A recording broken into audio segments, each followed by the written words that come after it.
Welcome to the Clean Hits Hockey Podcast, Utah Mammoth fans. Our guest today is one we're very excited to have. It's Dan Marr, who's one of the most important figures in NHL scouting.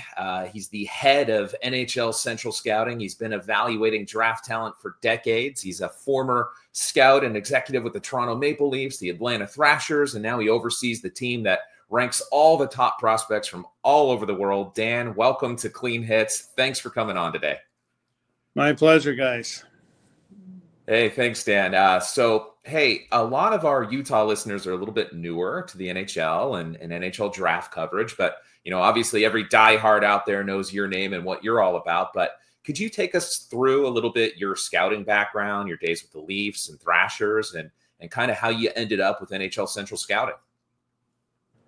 Well, I started in the business. I graduated from college and started at Maple Leaf Gardens as a trainer, athletic trainer. Okay. And I did that for 9 years. I ended up being one of the trainers with the Maple Leafs for the last 5. But hockey's a strange world. It all intertwines. And they asked me if I would be interested in scouting because I certainly were giving them a lot of opinions on players. And just with the change of the times and things that were going on in Toronto, I said I would try it if they would commit to me in a longer term contract, which they did. So I ended up scouting for 9 years with the Maple Leafs. I was the scouting coordinator, training camp coordinator. We did the first ever NHL rookie tournament, and Atlanta came into the league, and Donnie Waddell had been familiar with me from his days as his team in Flint being one of our farm teams, and approached the Leafs and myself to see if they'd make me available and if I'd be interested. And I decided to make the jump. And so I was there the full 13 years with Don. I really enjoyed my time in Atlanta. When they got bought by Winnipeg, they had their own management team to put in place. So the NHL asked me if I'd be interested in this position with Central Scouting because, unfortunately, E.J. McGuire, my predecessor, had just passed away that spring. And so over the summer, it went on, and I decided it sounded like it'd be a good fit. So that was in October of 2011, and they've been stuck with me ever since. Dan, I think a lot of fans have heard of NHL Central Scouting, but they're not really sure how it operates. Could you walk us through that, and also just the split in terms of North America versus Europe? Well, first off, everyone should understand the fact that we're a service department for the 32 NHL clubs, and there's 3 parts to our mandate. One is the rankings that everybody sees, which takes in the scouting component. We have 8 full-time North Americans and another 8 in Europe. We have multiple regional scouts in North America and Europe that assist in getting the information compiled. We provide information services with our website for the NHL club personnel. There's currently over 800 personnel that are registered, that are on our mailing list, and we just provide them updates on players, suspensions, injuries, tournaments, events, anything related to the draft. And the final third part is the combine, which we just finished over a week ago, which the teams rely on us to administer, where we bring in the top 100 players globally and make them available for the clubs. We get a medical done. We arrange interviews with the individual teams, and they go through a series of strength tests that was designed by the NHL strength coaches. And we do the same job on the scouting side as NHL clubs, but because our mandate is a little different, the NHL clubs want our list to come out a little earlier than before the end of the season. And so does the NHL, because our list should be out by the time they conduct the draft lottery. Mm-hmm. And the NHL clubs like the way we do it, where we keep an individual North American and international list, because it just gives them access information reports on more players. So we rank 7 rounds in North America and 4 to 5 rounds in Europe. Whereas an NHL team, when they go into the draft, they may go in with a list that's consisting of 100 to 150 names on it. And they go through the list there. But our list, they provide them some context to have conversations and deliberations at their own meetings. They may ask a question like, Central Scouting has this player in the 2nd round, we have them in the 5th, or vice versa, just to see, how much their scouts really like this player and why they'd rank them where they would rank them. And at the top end of the draft, the 1st round or so, our role is we're not trying to predict which team is taking which player. We're saying that these are the top players in the draft. This is the range we think you should consider them in. This year, unlike the past couple of years where there may have been an undisputed number 1, there's a little bit more debate at the top end. I think there's like 3 players in that mix that have just as good a chance as being the number 1 pick overall. So ours is just to put them in a range. And if we have a player ranked 25 and he goes 32, then like he's kind of in that range, end of the 1st, early 2nd, and vice versa. So our list it holds up to scrutiny over time because we've been tracking it. We're between 86% every year. Our list there, all those players get drafted. And some of the NHL clubs that have some analytics teams in play, they do the analytics where they go back over time and look at Central Scouting's rankings and some other, published rankings there. And they've just passed along with me that, ours holds up to the true test of time. Wow. Really? Okay. So even without incorporating the analytical analysis into the rankings themselves, they tend to align a little bit with what the analytics are supporting that the teams are doing independently? Well, our rankings overall, looking at our rankings, the draft, and how the players have turned out, our list holds up. Okay. But we do have our own analytics protocol that we employ. We have a system that we utilize, and we've come up with, because Central Scouting, we just view what the player does on the ice. We don't interview the players. We don't go do the deep dive on the background check. That's up to the clubs. They're making the investment in the players. We're just giving an opinion on what the player does on the ice, what we think of him as a hockey player. And our analytics are geared towards that. We focus on what the player does well in our rankings, because you're talking 17 and 18-year-olds. So we're going to project that, yes, he's going to get stronger. He might get bigger. His skating could still improve.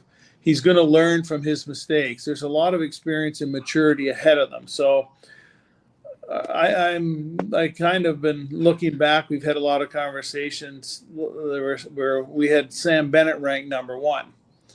So right now you go a few years down the road there, he's living up to that reputation. Yeah, but a lot of people, at the time, there's a lot of noise, a lot of extra baggage that goes into the draft year. And what I find is that you can really complicate things. So I like our brand of just trying to keep it simplified and focus on what the player does on the ice. And then, where the real skill comes in is in the projection, where you do have to project some of those improvements and development along the lines. Absolutely. So in many respects, you're operating in some ways like a 33rd NHL team in the way that you need to go about and conduct your business. But rather than keeping things ultra secretive, your prerogative is to share as much as possible with the other clubs. You got that right. I'm sure if you ask Billy Armstrong for Utah's list, you wouldn't get much of a response from him. And and all the teams are that way. but we're used to being a moving target. It kind of goes with the territory. But like I said, the NHL clubs respect what they do because they're out there doing the same thing. Nobody's going to get it 100% right. We're dealing with 17 and 18-year-olds. So right. we're using our knowledge and experience to try and put a list together that accurately reflects what's available for the draft class. And the 2025 draft class it's an interesting draft class. I think it's going to turn out down the road to be very unique when you look back in history. And speaking of General Manager Bill Armstrong, who we sometimes refer to as Billy Strongarms, especially when he's leveraging people in trades, I definitely think he would be a little bit reticent to share any information at all with us about the 2025 class. But that's why we brought you on here, Dan, to help us understand the class a little bit better. Bill Armstrong himself was probably the happiest guy in the world on draft lottery night, given that his team moved from 14th, just missing the playoffs, all the way up to 4th overall. His reaction was pretty classic. He was one happy camper. I'd like to hear your take on just what that means for Utah, the difference in caliber of players they're looking at in the 4th overall range versus what they probably had available to them picking 14th overall. What are your thoughts on that? Well, it's a huge step for any organization to make that kind of a jump in any draft year. But this year in particular, like I said, there's 3 players that I think in our group thinks have a chance to go number 1. But if you look at the top 5 or 6 players in the draft, it's hard for a team to go past any one of those names. All those players have the potential to be difference makers for an NHL club and be solid contributors for a long time in the NHL. And, Utah picking at 4, the player they have ranked number 2 or 3 could very easily be available to them. Like Ryan Jankowski got a hold of us the next day, and you could just feel the enthusiasm coming across the phone in his voice. They were so excited. So they're going to get someone that, they scouted all year. And this is why he called, because they all of a sudden they had to change their interview request for the combine. They weren't picking 14 anymore. They were picking number 4. Amazing. Amazing. One player that really stands out, but rising in recent weeks, is Brady Martin. You guys have him at number 11. What can you tell us about this player, and do you think that is an option for Utah to take at number 4? Well, I can't comment on what Utah's options should be, but I can tell you that Brady Martin is a high character person, and I think that appeals to a lot of teams because on the ice he's one of those players that can deliver, but he delivers when you need it. So if you're defending a lead, he's out there doing the job. If you need a goal, he's out there trying to create offense or do whatever it takes. And he lays it all out on the line. Like he's someone that brings that work ethic, gives 100%. I know that comes, from his family background. They're in the farming industry, so he's one of the few hockey players that actually has what you in the old days call a summer job. He has a daily job when he's at home. He's doing chores first thing in the morning and last thing in the evening, but he gets his workouts in between there. So there's a lot of appeal to him on the ice and off the ice, but it's just the fact that he's that high character player that brings that compete every night because he's a good athlete. He's got the skills and the smarts that he needs to have success on the ice. Amazing. And one other player, you mentioned, Dan, that you have to put your rankings out a little bit earlier than NHL clubs, right? So that means that by the time you release them, you've had to have your final meetings, you've had to hash everything out a little bit earlier than everyone else. Now, Brady Martin is somebody who we've seen seem to be a bit of a late riser and getting a lot of hype around him just in the last few weeks alone. Do you ever find that your group may have changed their rankings a little bit more, had more information been available for your final meetings? Or do you all feel that you've seen enough at that point to make a concrete rating? What we do, and we deliberately do this, is players that are trending in that direction, because our body of work is based on all players' season, regular season. Not everybody gets to compete in the playoffs. So we wait till the seasons are over. We have our meetings and our list comes out. But I think we had Brady at 17 at the midseason. And because he continued his play and he continued to show us what type of player he was, like, we moved him up 6 spots. And, that's the highest anybody in our top 20 moved up from midseason to the final season. And there's some other players that we made moves on, and like Kayshawn Aitchison was another one that went from 15 to 9, 6 spots as well. So like we made our statement on those 2 guys.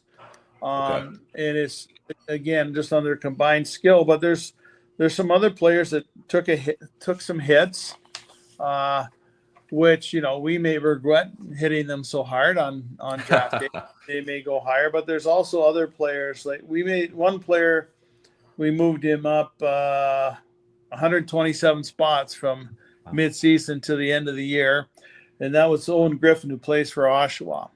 He finished at 70 on our overall list, but if you go and you look at his playoff record for a draft-eligible player playing on a team that had a lot of drafted players, he was one of their top scorers throughout the playoffs on a good Oshawa team, and he delivered. And he was trending in that direction. And at midseason, not all of our staff were sold on him, but by the end of the season, everyone was sold on him. And so we deliberately pushed this guy so that his name would be viewed by the NHL clubs as a player that they should be interested in. And like, he delivered like Anthony Cirelli delivered in his draft year when Oshawa won the Memorial Cup. So again, we can put it out there. It's out there for everybody to see, but a couple players took some big hits and some other players took some big risers. And then, like I said, that just stimulates the conversation for the NHL clubs. Like, why don't we have this guy here? Or why don't we have this guy is not so interesting as what Central has? And again, that's our role, just to stimulate that conversation. And the NHL clubs like to see that, because at our meetings, our scouts have to park their ego at the door. We have to come up with a list. We have to agree on an order. And it may not be your own personal particular order, but by the time you talk it through there, that final list is better than any one individual's list. And I know from my own experience at teams, the same thing takes place there. That owners often ask, what's the best way to judge our scouting staff? And I always tell them, all the NHL scouts work hard. All right. They all work hard. It's a passion for them. But if you want to judge them, the best way to judge them is to look at the list that they took into the draft. Amazing. Makes total sense. Mm-hmm. Dan, one other player we're curious about is Jake O'Brien, number 4 on your list. What do you like about this player, and why does he fit your model so well? What we had a lot of debate, like where we were looking at players, 4, 5, 6, 7, 8. It was tough to kind of put them in any one order. You could have a vote the next day and the order would change again. But at the end of the day, what we decided upon was, when we look at Jake O'Brien's ceiling, we just feel that it's a little higher than some of the other players. They are all going to be good players, but at the end of the day, with what he brings, he's still going to get bigger and stronger. His hockey sense, his offensive instincts are like he's got eyes in the back of his head. And the execution with his passing skills and his playmaking, they're close to being NHL ready right now. Yeah, he's an incredibly talented player. It's so much fun to watch. He's just a bit of a magician on the ice. Watching a ton of Bulldogs games this year, definitely fell in love with the upside on O'Brien. So we've asked you about just a couple of centers here at the top, and Martin and O'Brien. There are some other big name centers up there: Higgins, Frondell, Denoyers, who could potentially be there when Utah picks. Just curious, as we're trying to make sense of which of these centers is the right fit. How would you kind of compare their ceilings, and then also like the likelihood that these guys will actually stick at center at the next level? Which players maybe do you see as the more sure shots to be centers, who also have some of the higher upside? Well, younger players have to be willing to play out of position. Yeah. They're in that when they play their first year in junior, they're often put in that scenario. And when they turn pro, they're just not going to come in as a young player and take a job away from an established player. And I think Martone has more experience playing on the wing end and playing in the middle. But Porter Martone, because he's like the power forward package in this group of forwards, I always think there's a tendency to think that he's got the more physical game, but I always stress he's got the skill package. I think that a lot of times his skill set is very underrated. He's got really good hands, really good hockey smarts, and like he's as good a playmaker as he is a finisher. So when I look at Porter Martone, like there's a complete package for you, because he's got the addition of the size. Caleb Denoyer, he's one of those players that he just makes things happen on the ice. He's driven, he's motivated. He's one of those players that's not going to be denied. He just keeps pursuing pucks, keeps battling on the plays, whether it's for position or to win the puck battles. But he's such a quick and clever player when the puck is on his stick. So whether it's off the rush or down deep when he sets up, he's a very, very good creative offensive player, and that game's just going to continue on. And again, it's because he's got that compete and drive in his game. Yeah, we love Denoyer here. So much fun to watch in the playoffs before, unfortunately, getting slowed down a little bit with those wrist injuries. But man, what an incredible run he had in the Q playoffs. One of my favorites to watch. But that last question I wanted to ask you, Dan, was about favorites, right? Not necessarily the biggest future star in the NHL, but who are, who's the one or two players maybe who are your favorite to watch, or just a joy to watch them play hockey in this class, the guys that make you smile, that you really tab as like a personal favorite? Well, I have to tell you, like Keyshawn Aitchison's in that category. Yeah. We moved him up to number 9, but he's one of those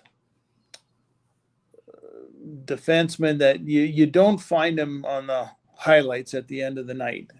He just goes out there, applies himself, goes about doing the business. He plays a team first game. But what's amazing about it is that you sit there at the end and then you look over at the stats line and you see 26 goals. Yeah. He's the quietest 26 goal scorer that I think we've ever ranked. Yeah. And it's just the way he goes about the game. I think he helps make the teammates around him better. I think he's going to be a true team leader down the road.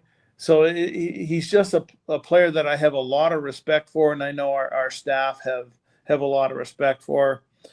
And I already let the cat out of the bag on my favorite player with Owen Griffin from Oshawa. I just think this player needs to be considered by the NHL clubs because he is going to play, and down the road he's going to be someone that you'd like to have in your lineup.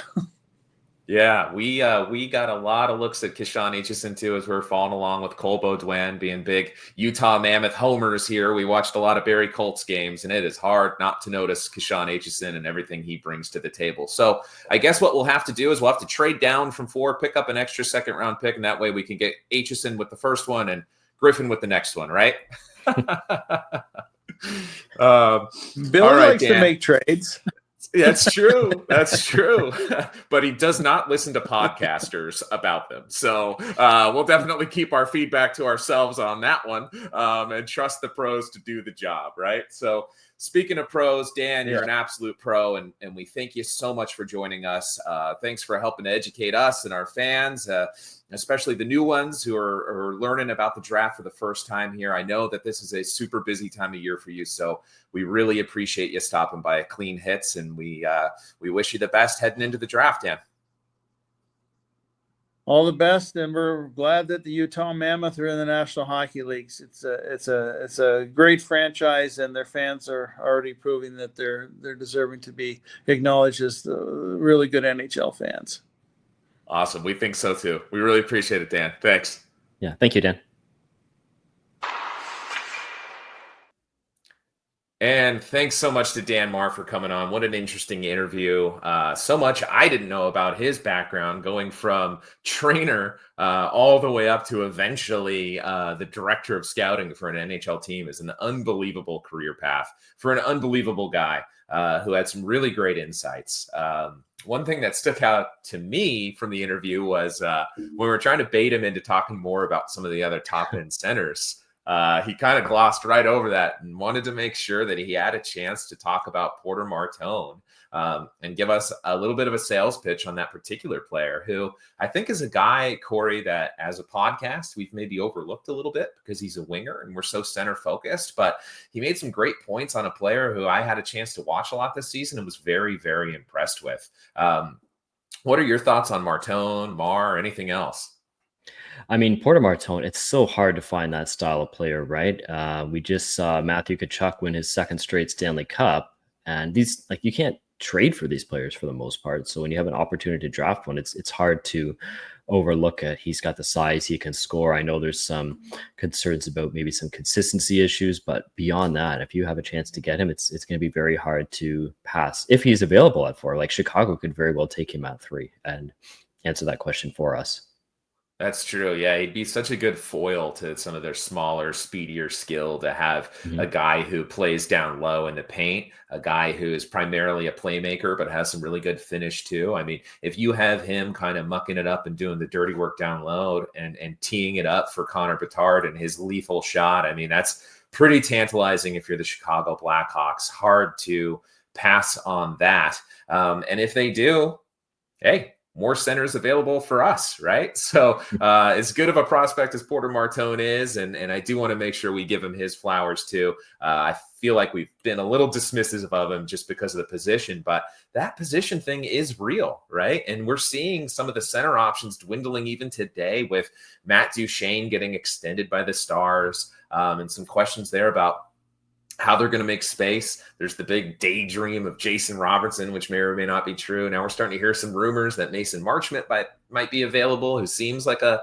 general manager, Bill Armstrong kind of pick. But once again, we're back talking about wingers. And it's just a question of how in the world is this team going to add the depth that they need up front when it comes to centers? What are we going to do it through the draft? I don't think we can really do it through free agency. And the trade market is always so crowded for centers, right?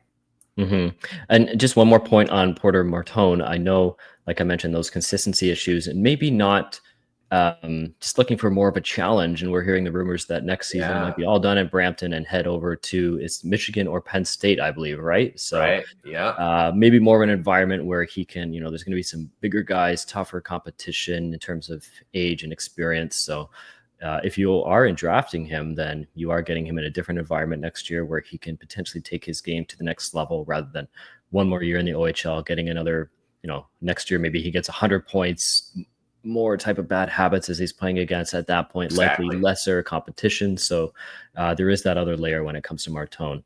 Such a good point, Corey. Like, college is exactly what this player needs to round out his game. I think the bad habits that people see are like quintessential, stereotypical junior hockey star habits. And he's been so highly touted for so long that I think that he's prone to kind of get away with what he can get away with in a junior league. And I think that's what we've seen from him. And I think the next challenge of NCAA Division I hockey, I think is going to be perfect for him. And keeping in mind, if we do pick him at 4, Corey, then, I mean, that leaves Marco Rossi on the table for you. That was my center suggestion. I mean, we see one go off the board earlier today with Matt Duchene, gets the 4-year extension in Dallas, only $4.5 million. So it looks like took a bit of a discount to stay in Dallas, where he's had some success. The team's had some success. This is a player who's moved around quite a bit in the last decade or so, going from Colorado to Ottawa to Columbus to Nashville, gets the bout in Nashville, signs in Dallas. So you can understand why young family, he just wants to stay in one spot. And I mean, why wouldn't you want to stay in Dallas, right? There's still going to be a Stanley Cup contender next year. He's had some nice success there. So he's going to stay. Dallas does have some cap challenges here, which might open up some trade possibilities for us. So we'll see what happens there. I don't even really buy the Jason Robertson stuff yet. I know we've seen some different reporters say there is actual smoke to that, but Dallas is trying to win a cup, and I don't think you win a Stanley Cup by trading. He's not their best player, but he's top 3 or 4. So I think they're in Dallas, and they're going to look for some other moves. I think the NHL buyout window opens tomorrow. I think Matt Dumba can start packing his bags. He's probably done in Dallas. Mason Marchment is probably going to be a cap casualty, even with the rising cap. I think that could be a player, again, a winger, but I think that could be something that Utah looks into. He's got the size, he's got some nice scoring, and we need both of those things. So, yep, size and scoring on the wing is especially important if you've got a 5'9" Marco Rossi anchoring your second line, right, Corey? but I'm Marco Rossi right between Daniil Boot and Mason Marchment. And nobody will ever notice, right? Yeah, right. It'll be like the letter V. Yeah. Yes. For victory, right, Corey? Or twins with Daniel DeVito and Schwartz. You're right. So. That's it. Rossi and Boot, the twins. Yes. Well, a lot to keep an eye on. We're not done with draft content yet. We're going to have some more interesting guests coming up, folks. So keep making sure that you're subscribed to us on YouTube, that you're following us on X, that you get all the updates. Make sure you join our Discord, which is like the nice, happy, friendly place for Utah Mammoth fans to get together and talk hockey and not have to be in the cesspit that is general social media. So if you're looking for some relief from the just onslaught of awfulness that is social media, make sure you hop into the Clean Hits Discord, where you're going to find like-minded individuals who actually get along on the internet, which is quite a thing to behold. So we're talking about the draft in there. We'll obviously be having some draft episodes with just the Clean Hits crew coming up here too. Then we'll turn our focus to free agency and all the big moves for the roster coming up. So make sure that you're subscribed, make sure that you're following, make sure you're in that Discord. And with that, we will see you next time. See ya.